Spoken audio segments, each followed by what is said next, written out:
नमस्कार, रेवती रेसिपीजमध्ये आपलं स्वागत आहे। आज आपण ओल्या नारळाचे लाडू कसे बनवतात ते बघणार आहोत। त्याच्यासाठी मी नारळ फोडून घेतलेला आहे आणि त्याचा जे पाठीमागचा चॉकलेटी जो भाग असतो तो मी काढून घेतला आहे। चाकूनी असा पांढरा भाग शुभ्र घेतलेला मी। इथे 1 कप आपण ओलं नारळ घेतलंय, 1 वाटी रवा घेतलेला आहे बारीक। इथे वेलदोडे मी सालं काढून घेतले, त्याचे एक 7-8 वेलदोडे घेतलेले।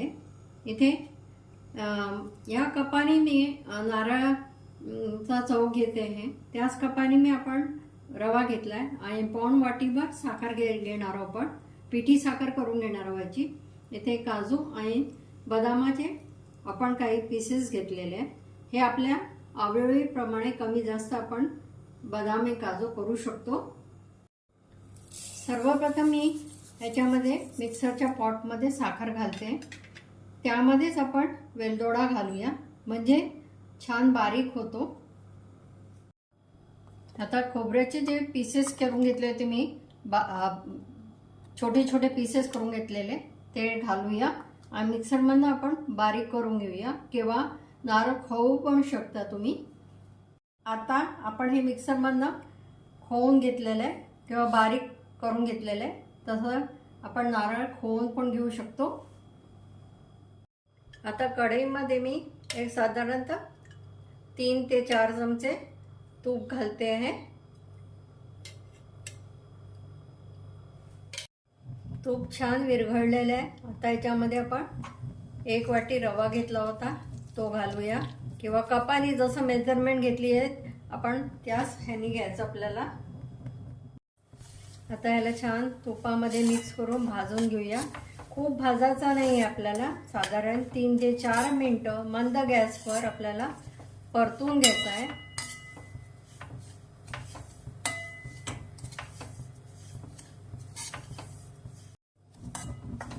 आज आपण जे लाडू करतोय ते आपण बिनपाकाचे करतोय आणि वाफेवरचे लाडू आज पाहणार आपण। वाफेवर कसे लाडू बनवतात, म्हणजे बरेचदा लोकांना भीती वाटते की पाक बिघडला तर लाडू कडक होतात किंवा बिघडतात, त्यामुळे आज आपण वाफेवर कसे लाडू रवा घालून नारळाचे लाडू कसे बनवतात ते पाहणार आहोत। आता 2 ते 3 मिनिटं झालेले आहे। आता आपण ह्याच्यामध्ये जे ओलं खोबरं केलं होतं ते घालूया आणि छान परत 1 ते 2 मिनिटं छान परतून घ्यायचं आहे। रवाचा कलर बदलला नाही आहे, बघू शकता पांढराच आहे, पण सुगंध यायला सुरुवात झालेली आहे। आता हे नारळ घातल्यानंतर, नारळाचा चव घातल्यानंतर पुन्हा 1-2 ते 3 मिनिटं छान परतून घ्यायचं आपल्याला। छान ह्याचा सुगंध यायला लागलाय। आता आपण गॅस बंद करूया। आता जसं मी तुम्हाला सांगितलं होतं की आपण वाफेवर हे लाडू तयार करून घेणार आहोत, तसंच आता मी हे कुकरचा एक भांडा घेतलाय किंवा कुठले पातेलं घेऊ शकतात। त्याच्यामध्ये आपण जे मिश्रण आहे ते घालूया। इथे मी कुकर घेतलाय, कुकरमध्ये एक रिंग आपली कुकरची असते ती रिंग घातलेली आहे, त्याच्यावर पाणी घालूया। कुकरची रिंग बुडेल इथपर्यंत आपल्याला पाणी घालायचं आहे। आता मी एक रिकामा कुकरचंच भांडं ठेवलेलं आहे, त्याच्यावर आपण आता हे जे भांडं आहे ते ठेवूया। आता त्याच्यावर आपण एक ताटली घालूया, म्हणजे कुकरचं पाणी ह्याच्यामध्ये जाणार नाही।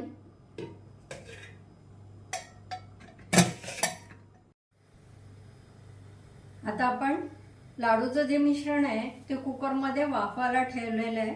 आता आपण मीडियम गॅस करणार आहोत आणि मीडियम गॅसवर साधारणतः 3 ते 4 शिट्ट्या करून घेणार आहोत। कुकर गार झालेला आहे, आता आपण काढून घेऊया।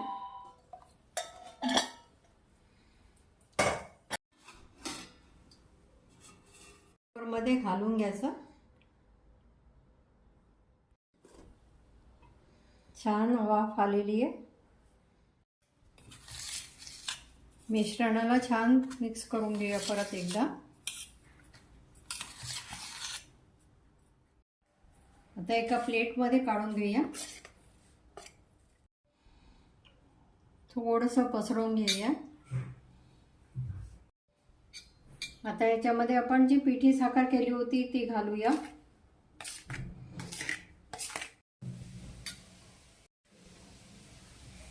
आता एकदा छान मिक्स करून घेऊया पिठी साखरला पण. ह्याच्यात आता आपण बदाम घालूया. बदाम मी थोडंसं कुटून घातलेलं आहे. काजू आणि किसमिस घालूया. आता हाताने छान मिक्स करून घेऊया.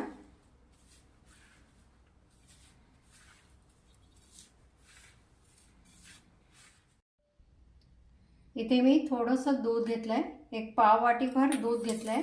आता हे थोडं थोडं करून आपण ह्याच्यात घालत जाऊया. साधारणतः 2 ते 3 चमचे आता आपण घातलेले आहे. मिक्स करून घ्यायचं परत. आता पिठी साखरला थोडंसं दुधामुळे पाणी सुटेल आणि त्याचा लाडू छान वळला जाईल. आता पिठी साखरमध्ये आपण दूध घातलं आहे. दुधाच्या ऐवजी पाणी पण घालू शकतो किंवा मग तूप घालून सुद्धा आपण ह्याला लाडूला वळू शकतो. हा लाडू अजूनही छान वळला जात नाही आहे. थोडंसं अजून पुन्हा दूध घालूया. लाडू वळला गेला पाहिजे इथपर्यंत आपण दूध घालणार आहोत. रवा बारीक असला तर दूध कमी लागतं, जाड असला तर थोडं जास्ती दूध टाकावं लागतं आपल्याला. आता ह्या मुठीमध्ये आपण घ्यायचं. हा साधारण मुठी एवढेच आपण वळून घेणार आहोत म्हणजे सगळे लाडू सारखे होतात. आता दोन्ही हाताच्या मध्ये घ्यायचं आणि बोटाने छान प्रेस करत जायचं आणि गोलाकार शेप द्यायचा त्याला. तो गोल गरगरीत आपला ओला नारळाचा लाडू तयार झालेला आहे. असं वाटलं की हाताला रवा चिपकून आलाय तर हलकासा तूप लावून घ्यायचं म्हणजे रवा चिपकत नाही.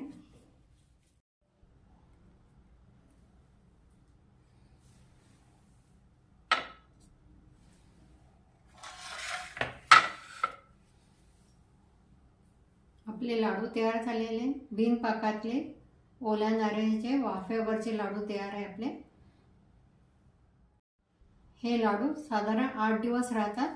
एअरटाईट डब्यामध्ये फ्रीजमध्ये ठेवले तर जास्ती दिवस राहतात. आता आपण हे एका डिशमध्ये सर्व करूया.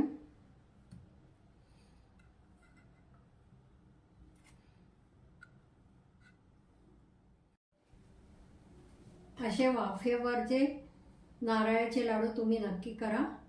तुम्हाला आवडले असेल लाईक करा, चॅनलला सबस्क्राईब करा, व्हॉट्सअप आणि फेसबुकवर शेअर करा.